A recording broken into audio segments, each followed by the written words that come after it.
డెవ్సెకాప్స్ and cloud నేర్చుకొని ప్రాజెక్ట్‌తో practice చేయడం ఒక టాస్క్ అయితే, నేర్చుకున్న తర్వాత ఇంటర్వ్యూస్ అటెండ్ చేయడం అనేది ఇంకా పెద్ద టాస్క్. సో, ప్రతి ఒక్కరికి కావాల్సింది ఇంటర్వ్యూస్‌ని క్లియర్ చేసి బెస్ట్ కంపెనీలో బెస్ట్ ప్యాకేజ్ తెచ్చుకోవడం. సో, దీనికోసం నేను మన స్టూడెంట్స్‌కి యూజువల్‌గా చెప్పే టిప్ ఒకటే.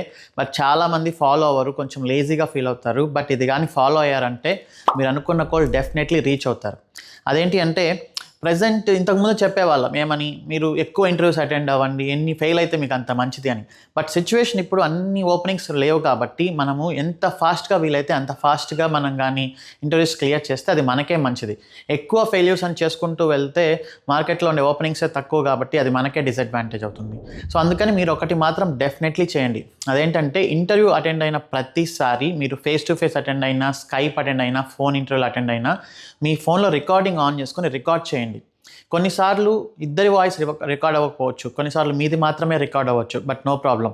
ఇంటర్వ్యూ అయిపోయిన వెంటనే మీకు అప్పుడే గుర్తుంటుంది కాబట్టి ఇంటర్వ్యూయర్ ఏమేమి క్వశ్చన్స్ అడిగారో అదంతా నీట్గా రాసుకోండి.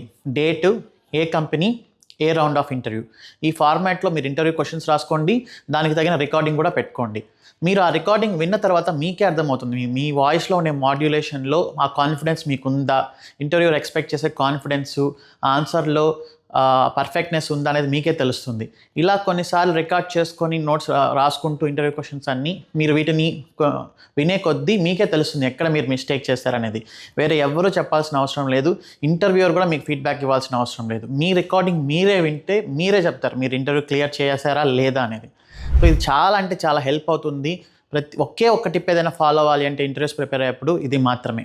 ఎందుకంటే ఫస్ట్ ఇంటర్వ్యూ అటెండ్ అవ్వడానికి చాలా ధైర్యం కావాలి, చాలా టెన్షన్ వస్తుంది. క్లియర్ చేయగలమా లేదా అనేది. మీరు ఎంత పర్ఫెక్ట్గా ప్రిపేర్ అయినా కూడా ఆ టెన్షన్ అనేది చాలా కామన్. బట్ ఇలా రికార్డింగ్ చేసుకుంటూ మీరు రాసుకుంటూ వెళితే మీరు ఫస్ట్ టైమే కాదు, సెకండ్ టైం ఆ థర్డ్ టైం కంపెనీ చేంజ్ అయ్యేప్పుడు కూడా ఈ రికార్డింగ్స్ మళ్ళీ వింటే మీకు ఆ కాన్ఫిడెన్స్ అనేది వస్తుంది. ఈజీగా మీరు అనుకున్న ప్యాకేజు, అనుకున్న కంపెనీలో ఈజీగా మీరు ఆ ఇంటర్వ్యూ క్లియర్ చేయగలరు. Thank you for watching. See you in next video.